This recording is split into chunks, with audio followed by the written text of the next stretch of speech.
INS, the International News Service, your source for the most important weird news from across the globe. Host Kevin Harrison, actor, comedian, and musician Mike Wiebe, and professional Brian Camp. INS, the news you need. Wait, what was that? I went to the Ren Fair yesterday. Whoa, now what does that stand for? The Jeremy Renner Fair. That's right. Wow. There was a Hawkeye area, and there was mostly I went to hear him, his music, because you guys know. Oh yeah, big Ren head. Oh, you're a big redhead. Yeah, sure. You're still tore up about his site going down. Man, it fucks me up. Uh-huh. It's just strange to me they call it the Ren Fair and not the Renaissance. It's the Renner. Well, there's a whole section for renovations where they talk about his work on custom cars. Wow. Ren's big into custom cars. That is, I don't know if that's true or not, but it so fits my image of the great Jeremy Renner that it must be true. Imagine Jeremy Renner walking around a 67 Mustang in slow motion. Yeah. With other shots of like slow motion parts of the car as he's walking around it, putting on sunglasses while music written by Jeremy Renner is playing, and it goes like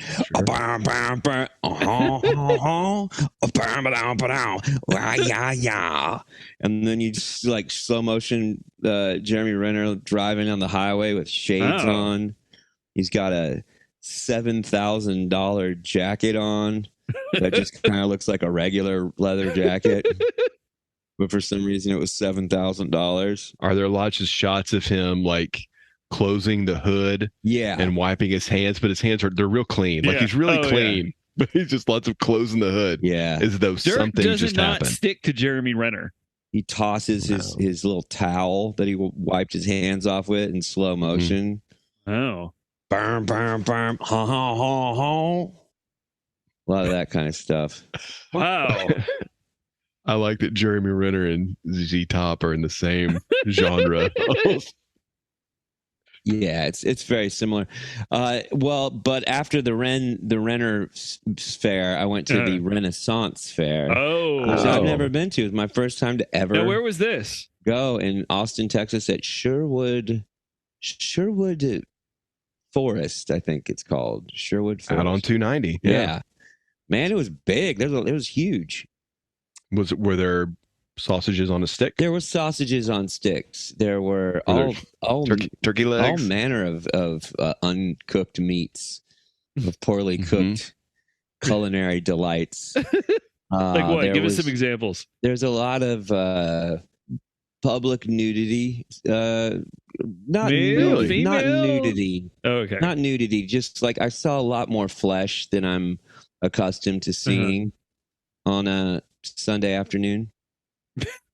And there was, it's like this weird mix though of like, one, I had no idea that world was so big. Right. It was like there was, thousands of people, if something like that there, at least 8,000 for sure. Yeah, I've heard like parking at those things. Somebody's telling me they waited 3 hours to park at the one south of Dallas. Yeah. Scarborough Fair? Are you going? Are you going to Scarborough Fair? Hey, you guys can go as long as you want. We don't need to get copyright on this. Rosemary and thyme. She once was a true love of mine. Welcome to the International News Service. We're your hosts. I'm Kevin Harrison, along with... I'm Brian Camp. I am Lord Michael Wiebe of the Elven Forest clan. So was this a magic Renaissance fair? Well, like I feel like some Renaissance fairs they're historically accurate, and then they deviate from that in varying degrees. It seemed to encapsulate a chunk of real medieval history mixed with a little bit of fantasy. There's some elves. There's a lot of elves there. Was anyone drinking dwarven mead? There was definitely, they had mead everywhere. There were definitely some dwarf and dwarven types. Then you started to kind of get into, there's a little bit of flair. Captain Jack Sparrow was there. There was, interesting. And then it, it kind of devolves down to like, oh, well, that guy's just got a Pokemon shirt on. Now, were you that guy? I don't own any Pokemon shirts. I just have the tattoos. What's the dressed up to normal street clothes ratio? I would say it is 5 dressed up to every 1 person not dressed up. Okay. So you'll feel out of place if you're not wearing some sort of Renaissance era or adjacent clothing. A little bit. You do kind of stick out a little bit more. There's a lot of half and half. There's a lot of like, I've got this vintage old school bodice and then I'm wearing Lululemon pants. Now, are those the ones that say juicy on the back? No, I didn't see any that said juicy on the back. I don't really think that's a thing anymore. But they didn't. They said it without saying it. You know, there's a lot of what I would refer to as shelf titties. Ooh, explain. Okay, yeah, like with like a corset up, and there's a shelf, and the titties lay out on, and it's, you could eat a meal off of it. Were there books on the shelf, or maybe some... I mean, probably there was an Annie McCaffrey book sitting on them at some point. There's definitely some Dragon Riders of Pern. That's right. Watch out for the dreaded thread. And there was definitely some fellas that I saw a lot of man nipples that I didn't really wasn't so excited about seeing. How close was that to just bondage wear? That's a good question. I didn't know. Most of it was not bondage wear. There wasn't. Okay. It wasn't. There was, because there was the period Renaissance, and then there was like the gothy witchy people there. But there was nothing full bondage. That being said, I'm willing to bet that there was a lot of HBO's Real Sex type situations going on in the campgrounds next door, yeah. And not that you when you're a kid and you're like, I'm gonna watch HBO's Real Sex. Let's get to it. Glad we can discuss a show that was canceled 25 years ago. This is gonna be fun. Our audience knows. They know. This is gonna be fun, and then you turn it on, and it's 15 Renaissance fair people's buck naked laughing at the word vagina, giggling because they're and it was a weird thing too, like the spectrum of kind of looking around is very like each of these people either has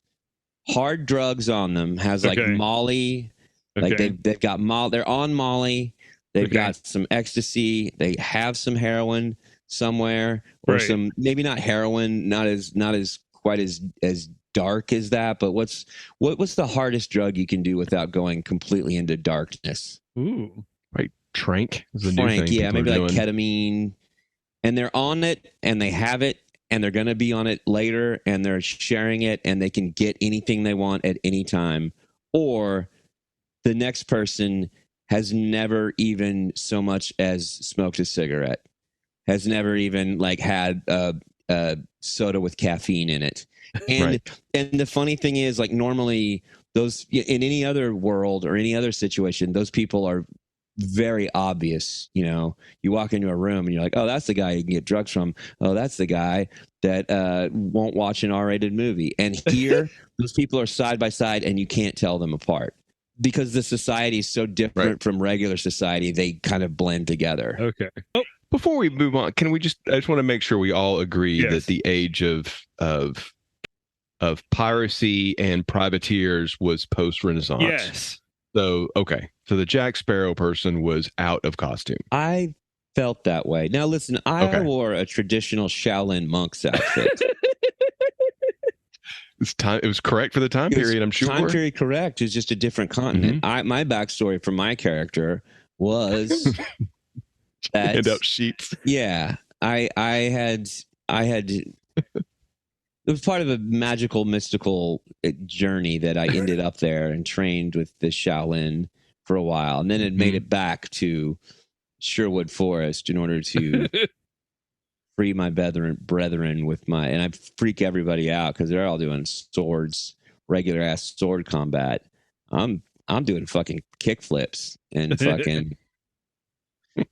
I got to see a joust, and that was pretty cool. And then I also got to see a. I got to see a wenches show. Oh, what is that? Hold on. Some body wenches that were yelling at the crowd and making everyone. It was just a randy body risque show that wasn't very risque. I think I'd prefer that when I'm like in a public space. Would 12-year-old Mike Wiebe have loved the body wenches show, or would 12-year-old or 14-year-old Mike Wiebe have liked it more?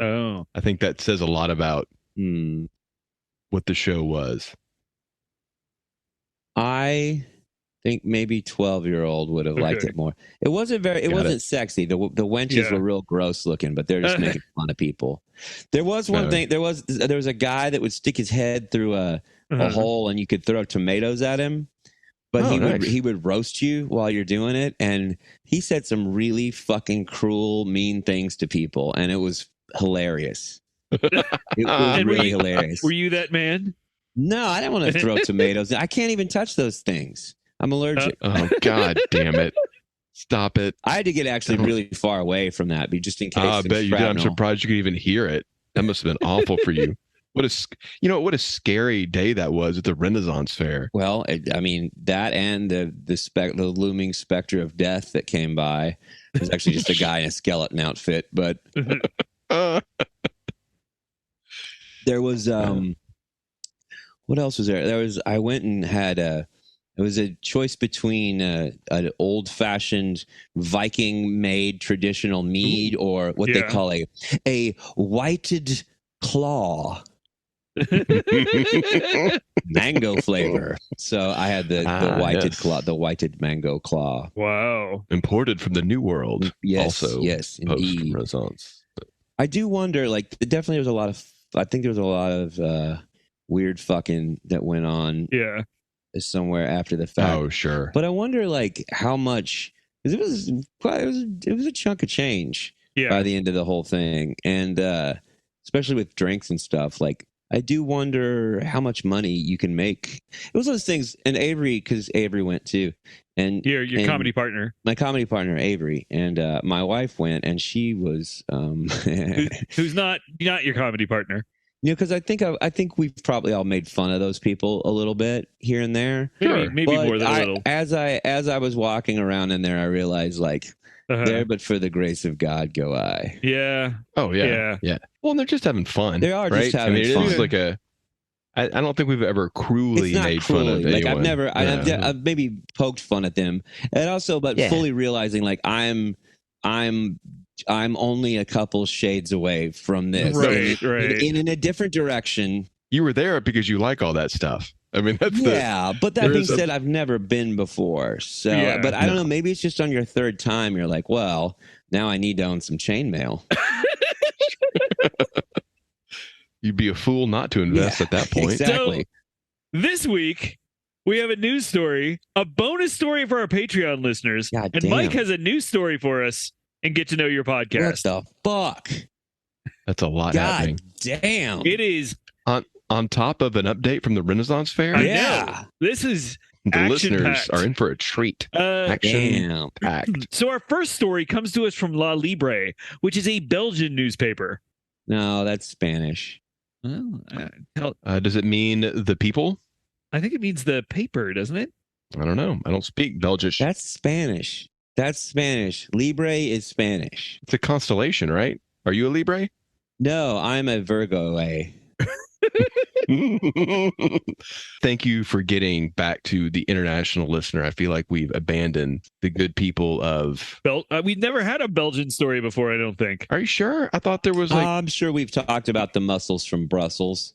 Oh, we did have that robbery where everybody was distracted looking the other way because Jean-Claude Van Damme was walking down the street and nobody noticed the guy who got away. That was like a year ago.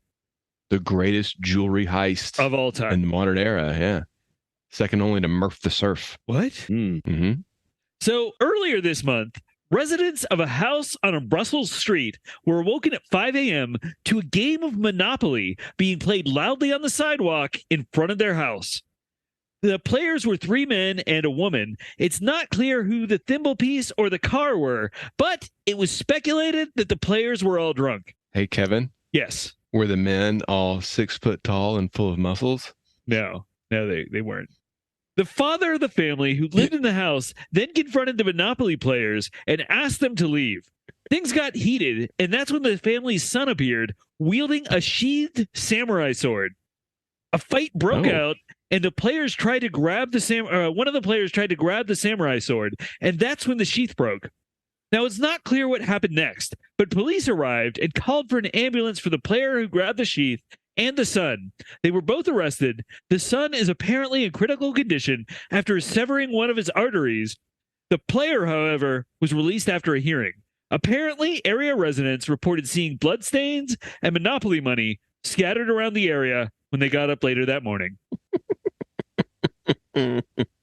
So what was the inciting incident again? Playing Monopoly in front of a house, on the sidewalk in front of a house at 5 a.m. I think Sunday morning. But what happened to cause the thing? Did somebody what was the disagreement over specifically within the game? Stop. I don't. No, it wasn't within the game. The father in the house, the family in the house was woken up because people were like, "Fuck yeah, give me my $200 for pass and go." They said it in Belgium though, and they're like, it's Belgish. Yes, in Belgish. So he went down and said, "Stop doing that," and a fight ensued, in which a samurai sword later appeared. Yeah, no, all of this sounds actually, it's not surprising to me at all. For Belgium? For Belgium. Okay. This doesn't happen in the States. This happens in Belgium. No, their sword culture is out of line over there. Exactly. It's crazy. I wouldn't feel safe going. Basically, everybody in Belgium is either a Ninja Turtle. Okay. Is decked out with weapons like a Ninja Turtle or Casey Jones, the sports warrior. This sounded kind of cool, actually. Is that what he went by? Yeah, he was a sports warrior. Or that's what they call him in the... Right. Now, were there any brains inside robotic bodies?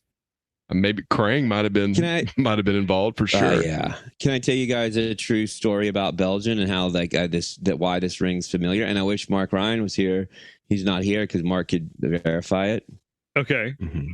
So the Riverboat Gamblers were on tour over there in Europe, and Mark Ryan was playing guitar for us on that tour. And we had a show in Belgium, and it was great. And it was the best show ever.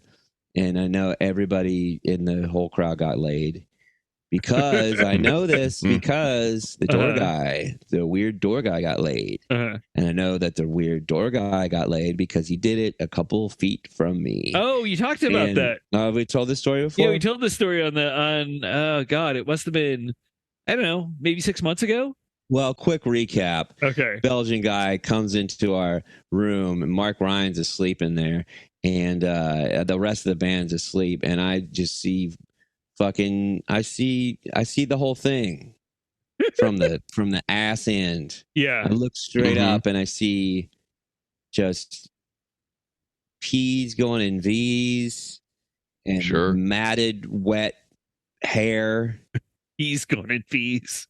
And I get the smell of curdled milk wafting my way with every pump and undulation.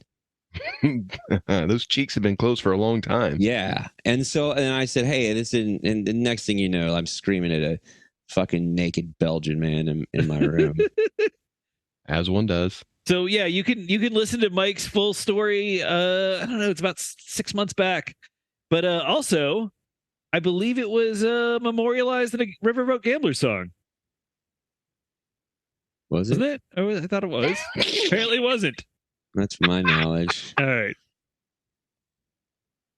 We only sing about capitalism and how much I don't like it. Yeah. What is you guys have always been pretty political. What is the problem with modern society, Mike?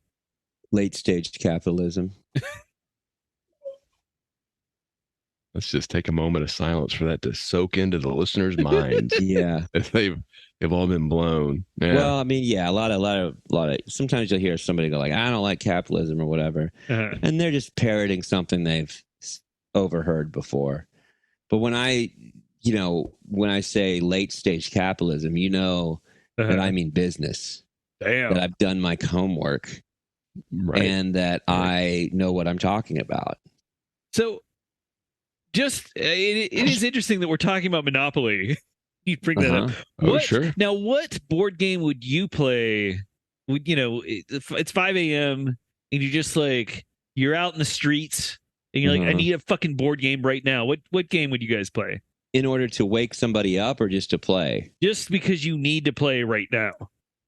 I would get a Parker Brothers Ouija board. Oh, sure. Oh, you're waking the dead. Mm-hmm. That's pretty good. Brian? Mousetrap. Oh, also a classic. Game. I feel like the wind, since we're outside, could knock something over and really set the whole Rubes Goldberg. We wouldn't play. We would just set it up over and over again to try to make it work one time. Or there'd just be like the old frat game of last person to finish has to eat the cracker. Come on, you were in a fraternity, Kevin. No, I definitely wasn't. I really want there to be a board game called Circle Jerk right now. And it's just a square with like a little dot in the center. Oh no. And that's the game. Yep. And with one of those really cheap plastic timers, Days of Our Lives timers. Yeah. You can make a mint at Christmas on those. Circle Jerk the game. Just think of the Spencer sales alone. Oh, Spencer's you're going to clean up at Spencer's. All right. Don't steal our idea, listeners. Well, what about, and this also too, like just a random thing, you might be able to get some of those put in Gadzooks. Ooh, true. That's right. We might need to have an alternate box top for that to make it past Gadzooks. A lot of kids going to Gadzooks. And we wouldn't want to. So our next story is a bonus story. Bonus.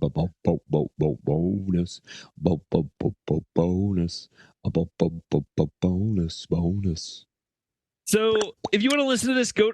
Nope.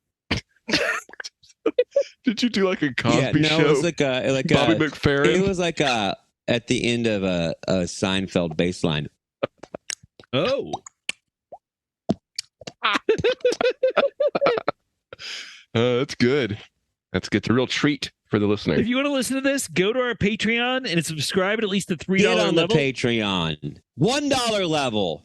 Well, you don't get this is a $1 level. You need at least a $3 level. The $3 level. The Knights of Kevin level. Costs less than a cup of coffee. And you'll get access to this and all of our other bonus stories, but I'll give you a little hint here. $3 a month. What does that even mean to you?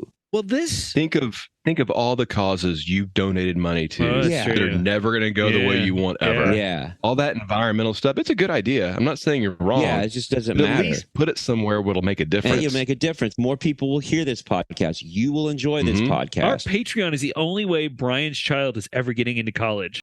We talk about the issues. Yeah, we talk about them. We're talking about the issues. We're not afraid to cross the aisle and go up the street. Nope. And around the corner, fudge is made. So no. God damn it. So I'll give you a little taste here with this story. A taste? Is that what the first thing you think of? Yeah, a little taste of the fudge around the corner here. This story is about a little hack that might win you a lot of money in something called the lottery. So, Mike, I think it's time to get to know your podcast. Well, unfortunately, Mark Ryan isn't with us today. That's a real bummer. It is a bummer because I wanted to talk about how Miami Vice is an American crime drama television series created by Anthony Yurkovich and produced by Michael Mann.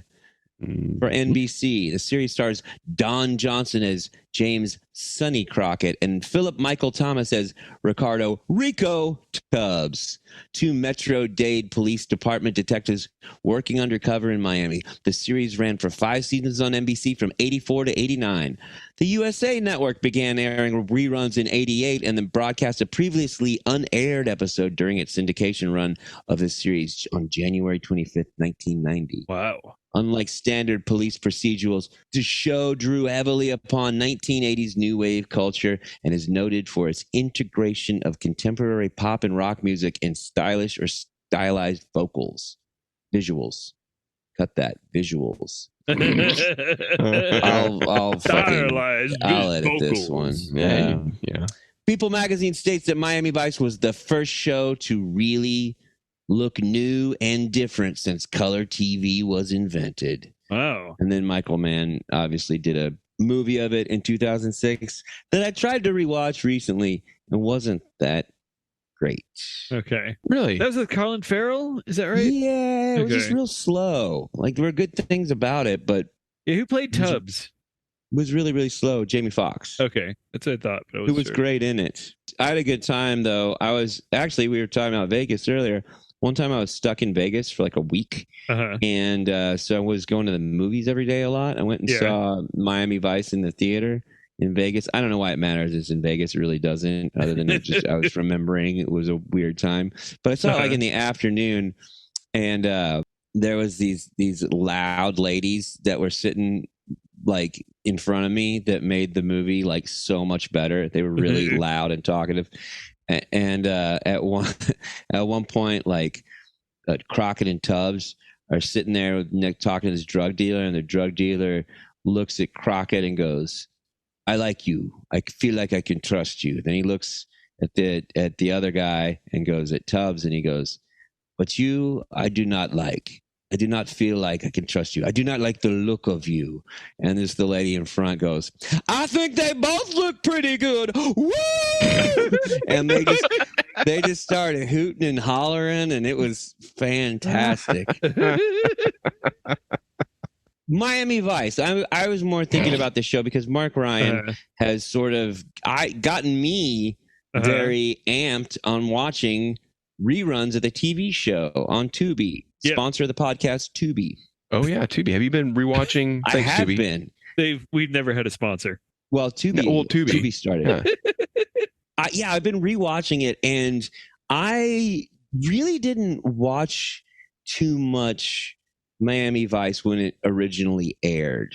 Okay. I watched it a little bit. It was kind of because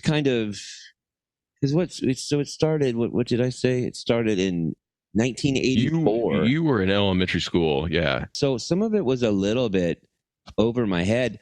I was in the 5th grade, I remember, and my teacher went on this Christian rant about she was really Christian, and she had a painted face, and she just looked like a stupid ventriloquist dummy.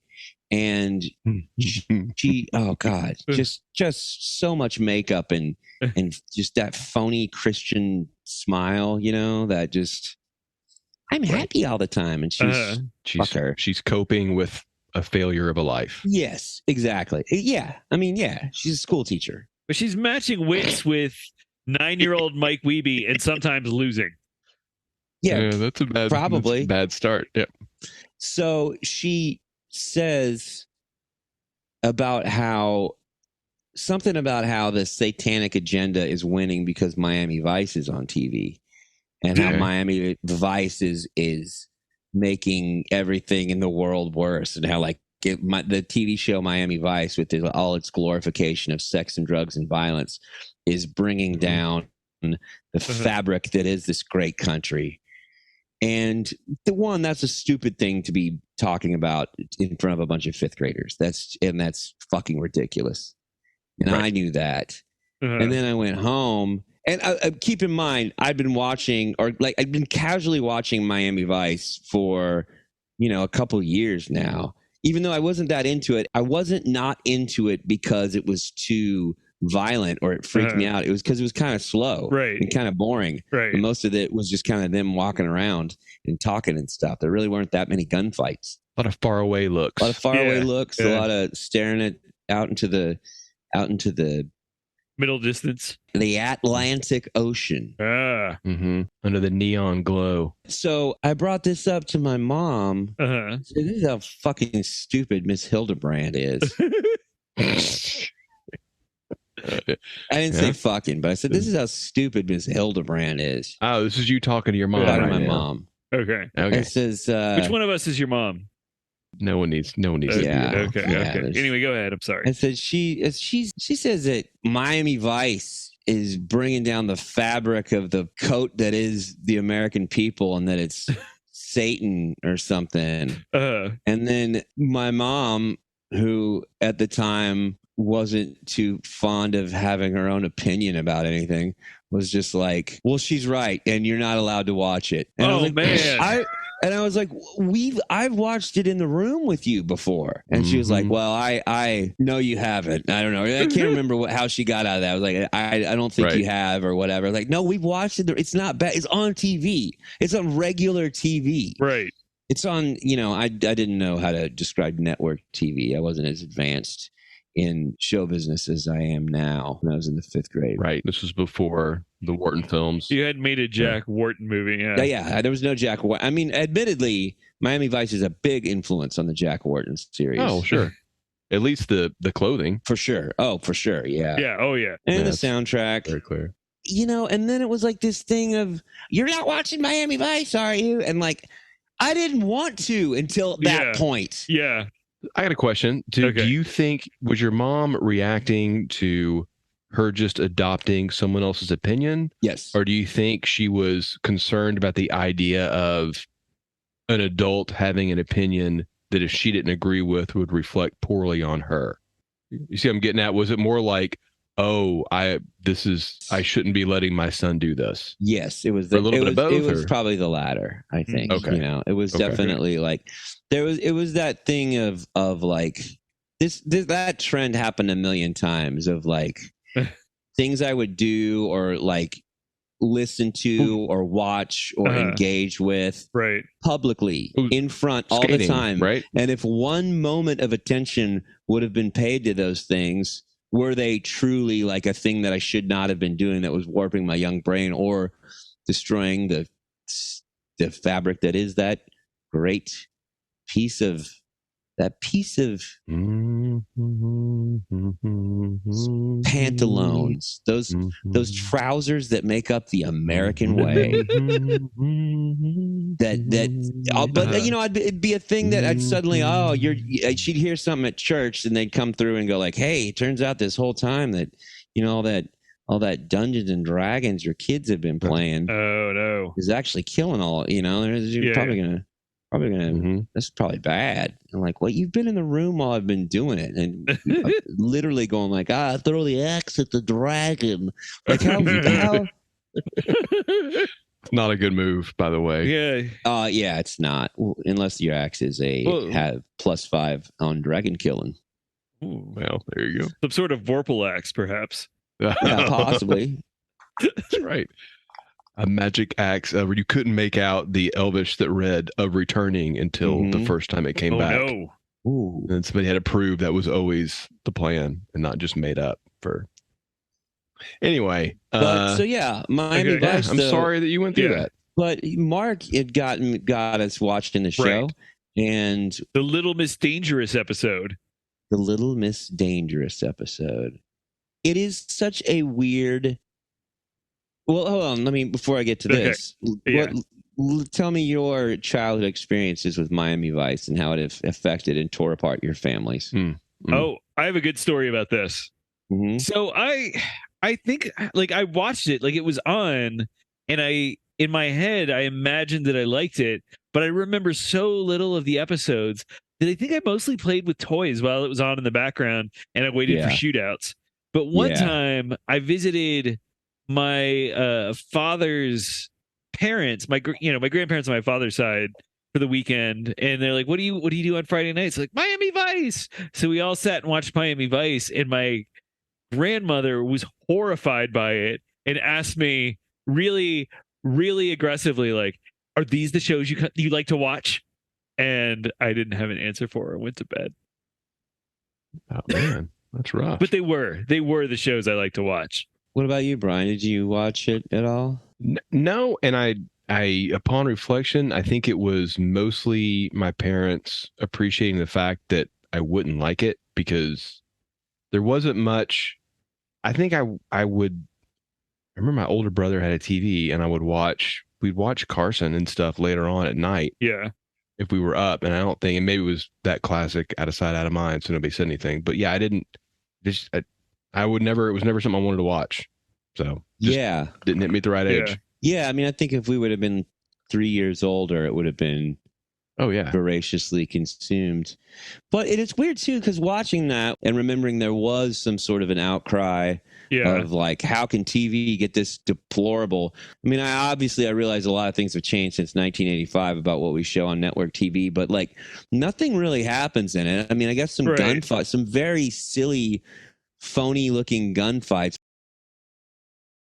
I don't know what is that much harder than Law and Order, which is fairly tame to me. I mean, I think that there was definitely like overt drug use and like overt prostitution. Yeah. And, but on the one hand, on the other hand, it's Saturday night. We're going to go to church tomorrow where we hear about the prostitutes and the sinners. And I don't know how this is really that different.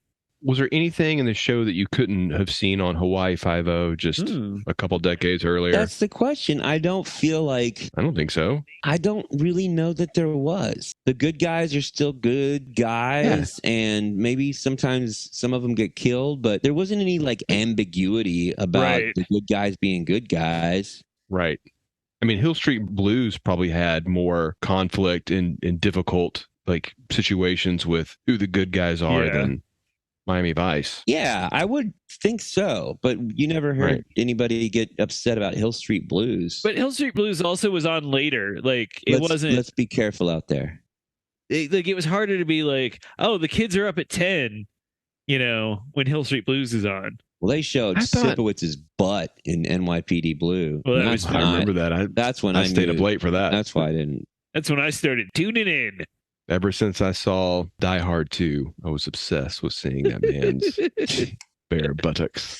I will say, though, I remember what a huge, even without watching it much, that first couple years, what an insane phenomena Miami Vice was. It was so popular, and it really changed the pop culture landscape fashion-wise. Like, things got very, because that was 1984, and I don't know whether it's the chicken or an egg came first, but like, I feel like it definitely, like, those white blazers. I mean, clearly they didn't make those up for that show. That was a Miami thing, I assume. But afterwards, like, it was such a go-to to look like that. Right. And the shaving thing, like the being scruffy. I remember that being a big deal. That was like, I'm still scruffy. I remember that being a big deal that was talked about a lot back then, that me as a fifth grader heard about somehow. Was like, there was a device that came out called the Miami Machine. Was it basically was just a razor that was set with like a guard at like 3 or 4. So every time you shave, you still have stubble all the time. And just like what a big deal it was that you could be walking around with stubble all the time and on purpose, stubble on purpose. What year did Duran Duran's Rio get released? Because I'm seeing that video and I seem to recall them wearing blazers with the sleeves. And that seems like a band that aligns perfectly with the rise of Miami Vice, right? Yeah, they got that. What's the name of that guy who drew the cover on that? Nagel? Yeah, Patrick Nagel. Patrick Nagel, yeah. Well, the show's title, most of the episodes focused on combating drug trafficking and prostitution, which is drug trafficking. Is that Vice? I know prostitution is Vice, but is drug trafficking? Yeah. Yeah, I think that's Vice. Any kind of crime that really is hurting the user, but we're going to punish their user anyway, I think is Vice. I always felt like anytime you'd see Vice on cops, it was always like a cop that had to go hang out in like a like a public bathroom and try to get like solicitors on him and go like, I do this all day. He's all bummed out about it. Let's see here. Episodes often ended in an intense gun battle, claiming the lives of several criminals before they can be apprehended. An undercurrent of cynicism and futility underlies the entire series. The detectives repeatedly refer to whack-a-mole as the nature of drug interdiction, with a parade of drug cartels quickly replacing those that are apprehended. And the producer says, even when I was on Hill Street Blues, I was collecting information on Miami. I thought of it as a sort of modern-day American Casablanca. It seemed to be an interesting socioeconomic tide pool. The incredible number of refugees from Central America and Cuba, the already extensive Cuban-American community, and on top of all that, the drug trade.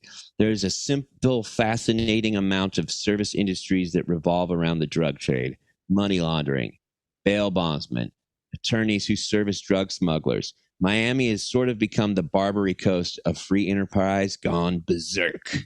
Wow. All right, I got another question for you, film buffs. Then, okay, so the movie Scarface came out in '83. Okay. How much of Miami Vice was a lift on the themes of Scarface? How much of what that guy described about enthralling him about Miami was just him he saw Scarface in theaters and thought, man, this make a good TV show? I'm willing to bet 100%. Like most network TV shows were a watered down rip of a couple really popular movies.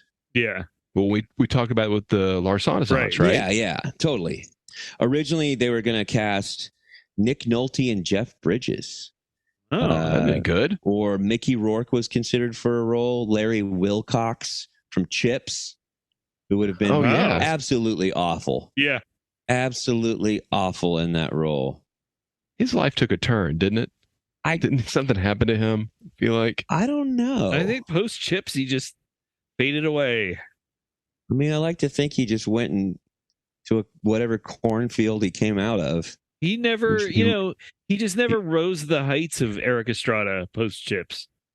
All right, for the listener, I'm just going to advise you to look up Larry Wilcox, and before you look at an image of him, think, what would William Shatner's younger brother look like? And that's what you're going to see. I'm just telling you, it's going to be a real treat for you. Listening to it now, the soundtrack is, I can't imagine anybody affording this soundtrack anymore. Like if you were going to do that now, it has so many like cool, very popular, hot things. It's just that weird thing to go like, oh no, all these bands were kind of up and coming, like Duran Duran, Pink Floyd, Peter Gabriel. I think that's probably the Phil Collins song that they play. That's super famous. But they also had a bunch of cool kind of, punk adjacent and punk stuff like Devo and PIL, Billy Idol, The Damned, Suicidal Tendencies. Got a little Iron Maiden in there. The Tubes. Man, were they at some point possessed to skate? I believe that they probably were possessed by a demon called skateboarding. Hey, so now I'm going to ask one more follow up because I asked about ripping off Scarface. All these shows, especially when we talked about some of our other and your favorite early TV shows, what shows? Well, one, I'm sure the music was such a popular. I mean, that's the scale of the popularity of the show. It probably was launched in your best interest to get anything. Yeah. Anybody would want their song featured in Miami Vice because you'd get half the country to hear it. What TV shows ripped off Miami Vice? Like surely a show that popular had other networks desperately trying to copy that. I'm sure. Riptide. All I can think of is Riptide, right? But surely that Riptide is I love that show, but it is. Come on, it's got the Boz in it. It's got. Did it have the robot? Oh, I thought you meant the robot. Brian Bosworth. No, that would have been a much better ripoff of Miami Vice. Yeah, I mean, the movie Stone Cold is, I would say that it really cemented that kind of private detective, the detective that's really, really cool, that fucks all the time that is constantly drawn to the wrong woman, who's constantly on the edge of falling over. And I don't think they created that, but I would bet that it helped cement that trope, you know? Okay. So Don Johnson blew the fuck up from this. Don Johnson ends up being playing Sonny Crockett. Had a hit song? Oh, yeah. Had a big hit song. He was the breakout, solidified star of the show. And it's weird because as big as of a star was, Philip Michael Thomas didn't really, he's had just as much screen time. Yeah. And wasn't there as much. It just kind of nothing really happened. He's the more interesting actor, and I think he has better charisma. He appeared in a variety of movies and TV shows, including guest appearances on Law and Order and The Pretender, but I don't remember ever seeing him do anything else. Not yet. This might blow your mind. Okay. In 1988, he was in a film where he played a character known as Policeman Mickey Polanco, the Wizard of Speed and Time. Oh, that's an obscure one. That's a deep cut for our listeners. Unless you were at my birthday party several years ago, you do not know the movie The Wizard of Speed and Time, but it's on YouTube, so you can check it out. He was in that after Miami Vice. Well, yeah, but that guy was an animator, so he probably shot it 2 years earlier, and then by the time he got it all animated. Oh yeah, it does look like it started in 1979. Yeah, see. So anyway, are you guys ready to wrap? Okay, go ahead. In the late 80s, he released several albums of music, including the album Living the Book of My Life, which is a profound title. Wow, that's not pretentious at all. The album was inspired by his personal philosophy and spirituality. He had some guest roles on TV shows like Nash Bridges with his old buddy Don Johnson and That's So Raven. Shit. He also did voice work for animated TV shows and video games, including, obviously, Grand Theft Auto Vice City, where he played the character of Lance Vance. Good name. In recent years, Thomas has become a motivational speaker using life experiences to encourage others to pursue their dreams, live their best lives. There was this episode called The Lost Madonna, and it's considered to be one of the most controversial episodes of the series. The episode was scheduled to air January 21st of 88. But after it airs, NBC decided not to rebroadcast it or include it in its syndication packages. On that episode, it was a storyline involving a group of white supremacists who kidnapped a famous black singer named Judy Hicks, played by Patti LaBelle. There's a lot of music stars that have acting roles in this show. She's got a good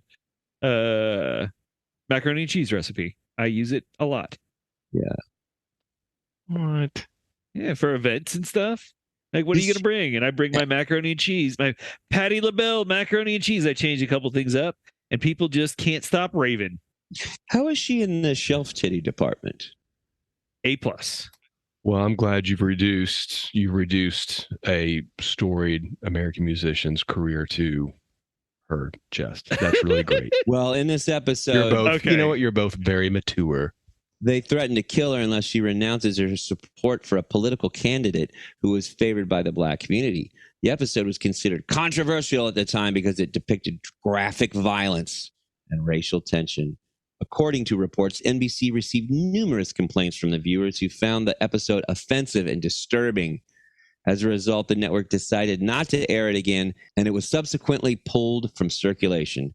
For years, The Lost Madonna remained unseen by the public, and it was considered a lost episode.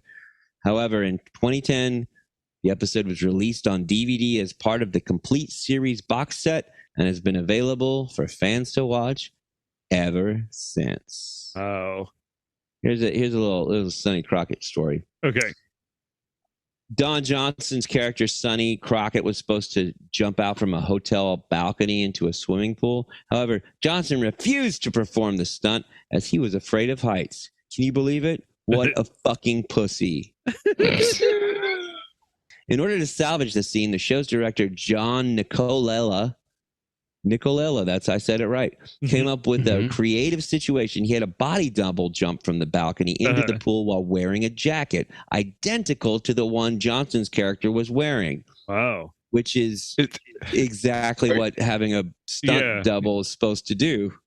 Right. Did they invent this? That's when they invented ones? this. The shot was then edited to make it appear as though it was Johnson who made the jump, which that's exactly TV magic. A stunt double does. Yes. The plan worked perfectly, and the scene became one of the most memorable moments in the show's first season. Johnson later admitted that he regretted not doing the stunt himself, but was impressed by Nicolella's ingenuity in finding a way to make it work. I don't think that's the worst story. That's the worst story I've ever heard. Yeah. That's like saying, hey, what if we did the thing we always do? Aren't I a genius? One time they were trying to figure out a way to convey action happening on the screen when someone pointed out, what if we filmed it with a camera? So we went ahead and turned the camera on. But it was my idea. Shot it. And normally, up until this point, every type of show was just radio. Mm-hmm. Right. Like, I'm gonna go watch my show, which meant you staring at your radio while you listen to the show. That's right. Right. But we had cameras this whole time, just nobody thought to turn them on and film them simultaneously while recording the songs.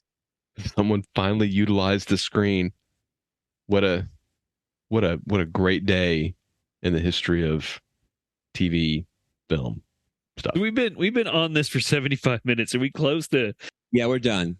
Well, that wraps up another week in the International News Service. Find us across social media, International News Pod. Email us at internationalnewspod@gmail.com. If you're going to get in trouble for doing something loud in front of a neighbor's house at 5 a.m. that leads to samurai sword fights, hospitals, and arrests, make it because you were listening to INS. Check out the INS merch store at Redbubble and our Patreon, and don't forget to check out our subreddit at r/INSpod. We'll see you next week. Suck my dick, Sonny. That's what the stuntman said. Thank you for listening to the International News Service. Don't forget to rate, review, and subscribe to the podcast. INS, the news you need. Hey, this is film superstar Jeremy Renner. In my life, I've faced all kinds of threats. What with Ultrons, Lokis, Incredible Hulks, and Skeleton Man. But the biggest threat I ever had to face of all is the danger of snowplows. Did you know that 47,000 people get run over by snowplows every year? Snowplows are the #1 leading cause of death for recreational skiers in America, even more than trees. Won't you join me in my fight against snowplows? Call 1-800-RENREVENGE so we can get revenge on these snowplows. It's like revenge, but more Rennery. And while you're at it, why don't you come see my new movie, the Grumpy Cat movie, in which I play Grumpy Cat. And I don't even use any prosthetics to look like Grumpy Cat, because I just already have that fixed. Well, see you in the movies. Again, I'm Jeremy Renner, one of the most charismatic, cool guy movie and music stars in the world. Thank you.